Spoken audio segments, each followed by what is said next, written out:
How can healthy churches help revitalize declining churches? Find out today on the Church Revitalization Podcast.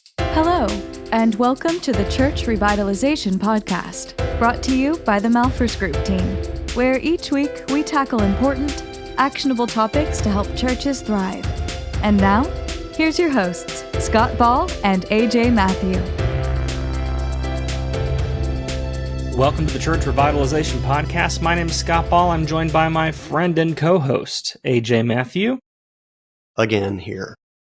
Yeah, man. So many churches have gone through, we talk about helping churches that want to be revitalized, but the reality is that there are a lot of churches that we've served or that have gone through some other process, and they've kind of come out the other end of revitalization. I guess in one sense, you're always revitalizing. It's an ongoing process. You know, it's like getting healthy. There's never a moment where you go, we did it, and there's no ongoing work. There's always work. But there are churches that are in a healthier position that have maybe been revitalized in a sense. And then they have a heart to share that. They'd like to make life better for some other church, but they don't want to come across as like patristic in some way, where they're, well, let me come down from my high horse. And, they want to be just a genuine help for the kingdom. And so today we want to talk about that. How can, if you are a church that's pretty healthy, not perfect, no church is perfect, but pretty healthy, and you would like to see other churches in your area become healthy, and you're not looking to become a network of multi-site churches, you just genuinely just want to bless those churches, and you're not trying to adopt them, I guess is what I'm saying. Yeah. You just want to help them. How can you do that? Yeah, man, I love this. I love the heart for this, that churches, it's too often, churches, nobody would probably say it, but there's a little bit of competition going on, every church wants to gather as many people as they can. Mm-hmm. That's good. That's good. But sometimes we miss the big picture kingdom mindset. So I love the heart behind churches that are like, hey, there is a lot of work to be done.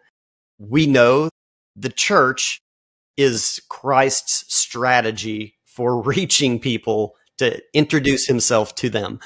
And so, I love that. I love when churches put aside any thoughts of competition and just want to see the kingdom grow. And so I love this. Scott, this was brought up, or this was asked in our listener questions that went out, a month or, well, at this point, a couple of months ago.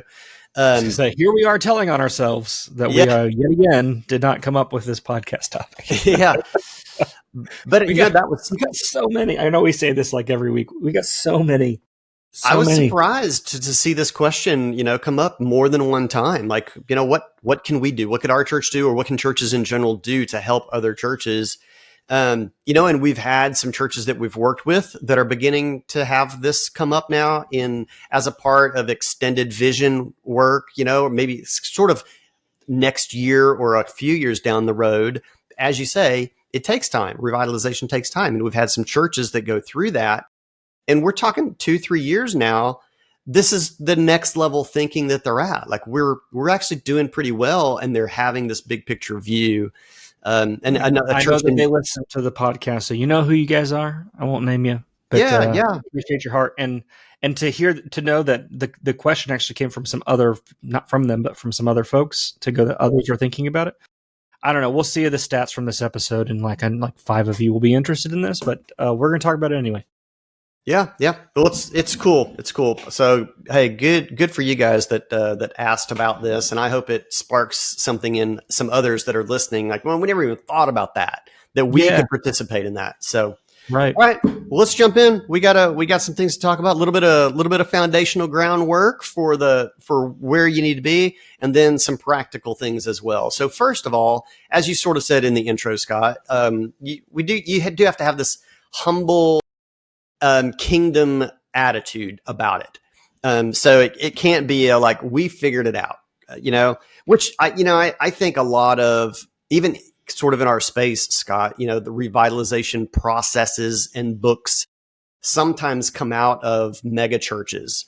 And those on the receiving end of this, we especially see this outside the U.S., but inside the U.S., a lot of pastors are like, I don't want to hear about your megachurch and how you do things. And and sometimes there's a wall, like that's not going to work for us.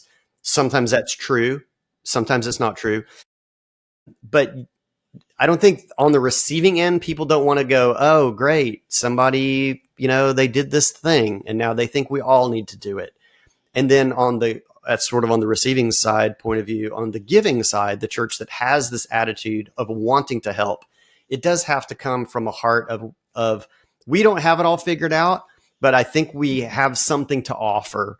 And we want to do it because we want to be an active partner in the kingdom of God, not somebody that thinks you need a savior and we are he. Mm-hmm.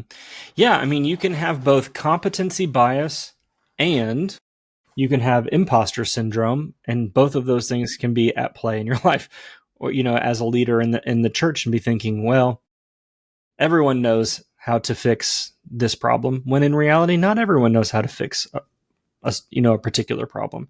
Or you may have imposter syndrome where you go, well, I don't have everything figured out. We still have a lot of problems.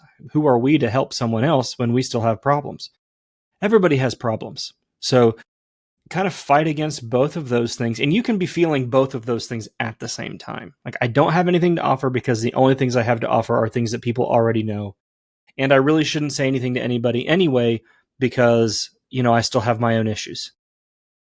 That's not how community works. Community works when we're humble and saying, I don't have everything figured out, but I have figured some things out, and here's been my journey, and I'd love to share with you what I've learned and help you to the degree that I can, and be honest also where I'm still having some challenges. All of that is okay. So that'd be our first point is, model that humility, and you're going to be a better partner to churches, because they won't see you as a competition or a threat when you're saying, look, we're not trying to take over anybody's church. We just want to work together for the kingdom. We don't have everything figured out, but we've done some things well, and we'd love to help you if we can. Yeah. I mean, to some extent, Scott, this is kind of even how we are. I mean, this is like our full-time ministry. This is all we do. Yeah, sure. But we also, and we tell churches right up front, we're not coming in and telling you what you should do. We don't think we have everything figured out. We've, over a long period of time and a lot of experience, have a framework grounded in scripture to help you work through what we think are some really important questions that need to be asked, and really healthy answers need to be developed for your church. But, if you call us up on any particular day and go, here's the exact problem that's wrong with our church, what should we do? Well, that's probably a conversation, not us going, oh, yes, well, here you go, step 1, 2, 3, and that will be solved. So we could give you some principles. We could give you a framework for thinking. But I was actually, just as this is being recorded yesterday, I was speaking with a church I'm working with, and I'm going to be doing a presentation at their church in a few days. This will have already happened months ago by the time this airs. But they said, well, are you okay if we do some open Q&A? I mean, what if you get asked a question and, you're not quite sure how to answer it? And I said, I'll just say, I don't know. I'm totally okay saying, I don't know. Or if I'm speculating, I can say, not entirely sure, but my speculation is this. And those speculations aren't going to be rooted in nothing. They'll be rooted in my decade of experience in working with churches and the data that I have from them and all of those things. But it's okay to say, I don't know. You don't have to be the expert. Exactly. I mean, I actually kind of enjoy those environments. I work with Regent University in some of the a summer class every year. And that's what a lot of the format is having questions thrown at me from students. And it's a fun environment, but it also is one where I, sometimes like, let me think about that for a minute. And maybe, I don't exactly know what you could do there. Here's some ideas perhaps that would work, but nobody has the answer to everything immediately. So exactly. Yep. All right. Well, the next piece, kind of getting into like some options now. And perhaps these are even in order. I would say these might even be in order of how you might progress through this. But the first one they weren't intentionally put that way, but no. But actually, now that I'm kind of glancing at our show notes, I'm like, yeah, this is probably a good progression. I would say if you want to make this a ministry or a vision component of your church, would be first to host an event, host a revitalization event. And there's a couple of reasons behind us making this suggestion. First of all, it's very non-confrontational, or, I think it has more of a humble posture, based on our first point here. Whereas you're not, you might have a particular church in mind. You're like, I sure hope they say yes to this because I drive by that church and I know they're struggling. But you don't want to just, go over there or send them a letter and go, can we help revitalize your church? You're in bad shape, and we would like to help you. So this is a really good kind of broad, or, casting a large net to host something in your area. And focused, or even just church health focused, so that any church could attend, not just the declining ones. Like every church would benefit from some leadership conference for churches focused on church health, revitalization, renewal. Going back to the main point, the first thing we said, that it's an ongoing process. You never arrive. Yeah, exactly. Yep. And so, and there's a lot of ways, a lot of formats that could take, or, how long it is, what exactly you're going to cover. We do these kinds of things. I mean, we get invited to these kinds of things. We put together, events like this. And so that's something that you could tap into us or others, that are in this space of helping churches to revitalize and be healthy. So I think that's a great way to kind of get started in something like this. And then you can find out, what churches in your area may be interested in that kind of support or help, and to what degree. It's a great way to begin to develop relationships if you don't already have personal contacts or relationships with churches that you think could be candidates for that kind of support. So all around, I think that's a win. I think it would probably bear fruit, and tell you the interest level. So I love that one. Revitalize event at your church. Yeah. So the next one would be to sponsor or fund a revitalization process. So, core conviction that we have at the Malphurs Group is that one of the reasons why we try to keep the costs as low as we can, and we have worked very diligently. We've, over the course of the last 10 years since I've been with the team, our costs have not gone up, they've gone down. And they are 20% of what they were 10 years ago. Crazy. Yeah. How many things in life can you point to and That's go, some it's cheaper? Anti-inflation math there. Exactly. So, yeah. We have found efficiencies. We have found ways to combine certain things or to do things digitally. Like we have tried to find ways to make the process more efficient, to keep the costs low. But because a core conviction of ours is that often the churches that need the help the most are the least able to afford it. And we never want that to be a barrier to a church being able to access genuinely good help, like a process that we can prove to you works. Because we've walked a lot of churches through it. And it's not a model. We don't have a model-driven process where we go, it has to, the end result will look exactly like this. We don't swoop in and tell you, here's how your church is going to be, this is exactly what it's going to look like. But it's a process that produces an outcome that is positive. And at any rate, to have a church come alongside a declining church and say, hey, we'll cover half that fee, even though the fee is already low, say, hey, we'll cover half that fee. We would recommend that the church still should pay something because they need to be invested in the process. If they aren't invested in the process, they won't take it as seriously. It diminishes the, perceived value of the thing. And that's one of the reasons why sometimes denominationally led processes are less successful, is because often the denomination will come in and do the work at no cost.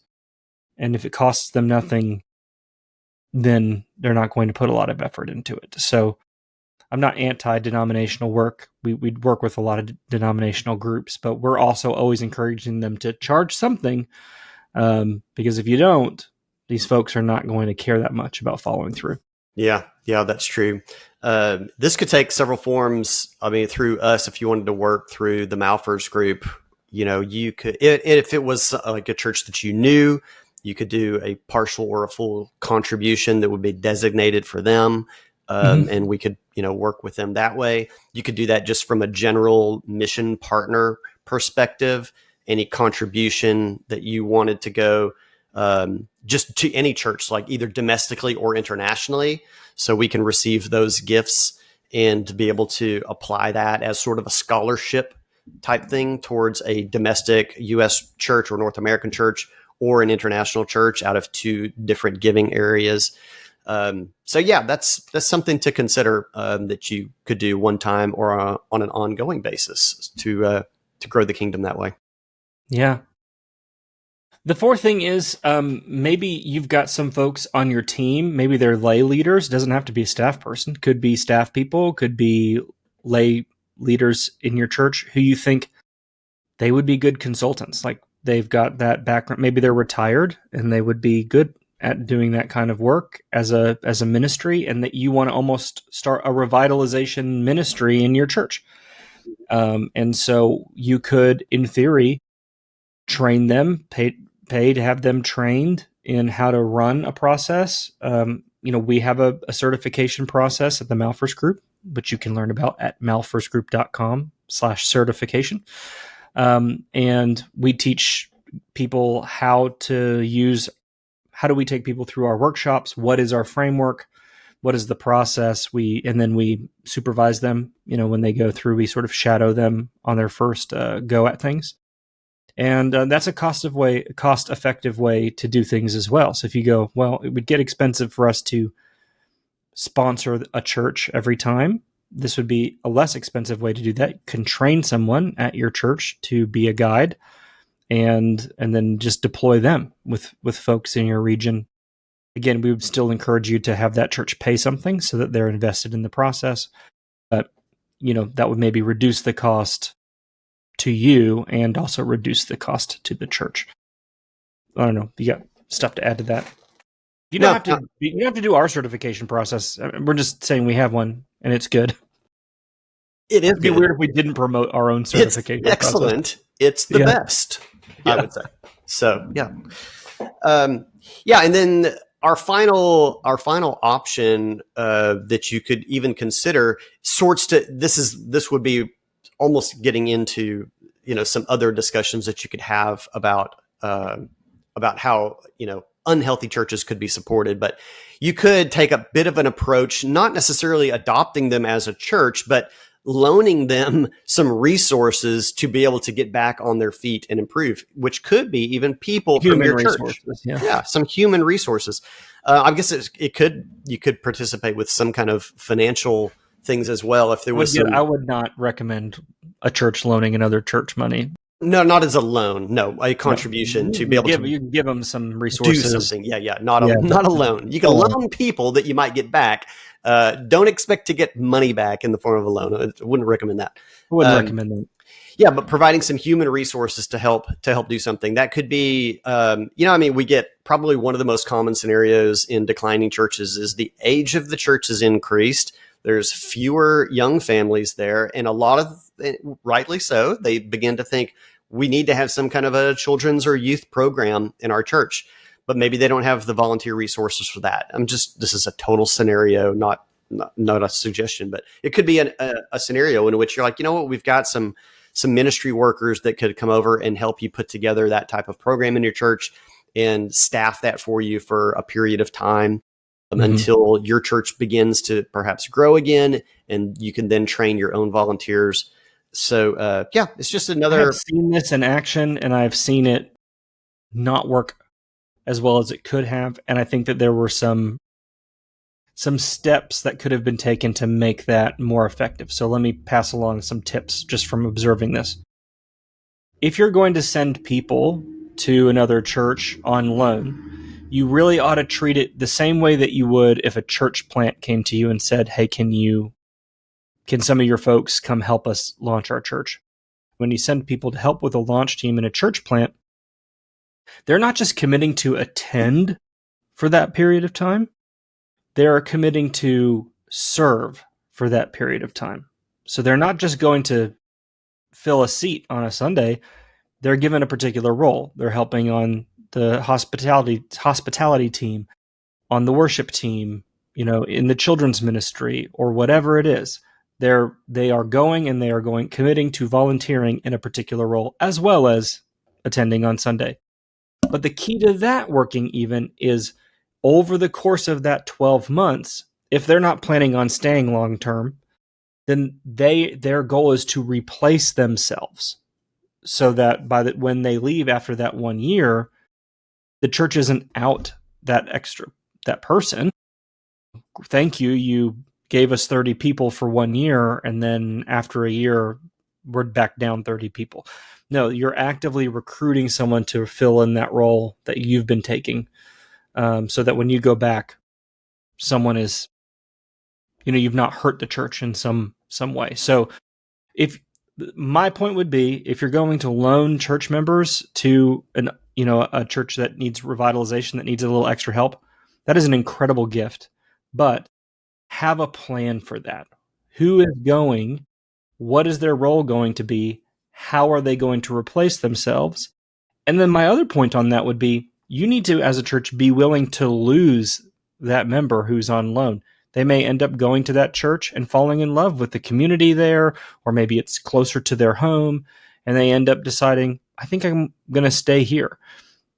It's why, one last point, this is why when we talk about church plants, we call them launch teams instead of core teams. A core team sounds like they're essential to the church, and if people from the core team leave, we're losing our core. Versus if you say, this is a launch team, this is a team that exists to help the church plant launch. And then if they don't stick around after that launch phase, it's as expected. They were here for the launch and then they left. Similarly, you would want to, name this group of people something like that. This is the renewal team. This is the revitalize team. This is the launch team. And so there's an understanding that if they leave after a year, that's as expected. That's not a poor reflection on the church that they've been helping or anything like that. Yeah. Yep.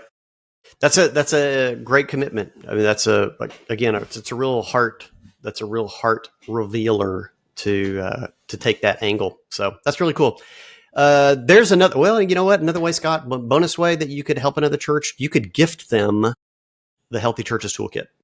Oh, that's good. Yeah. I like healthychurchestoolkit.com. And you could sign up for a 7-day free trial so you could explore it and consider, how could this be a benefit to another church in my area? Well, if they're declining, we've got training in there for our strategic envisioning process to begin to open their eyes to the concepts of healthy church essentials. There's a lot of resources in there that would help with documentation and leadership or volunteer engagement and board training, all kinds of things to help churches that are in an unhealthy place and need to improve. So that's a great way to do that as well.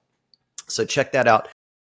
This week's show notes also will have links in there for the guide certification process that we have that Scott mentioned, and other resources with the article for this week also that goes into a little bit more depth on these topics. There we go. Scott, this is a great way to display a kingdom heart and to grow the church in North America and beyond. Absolutely. Thanks, guys, for listening. We'll see you next week.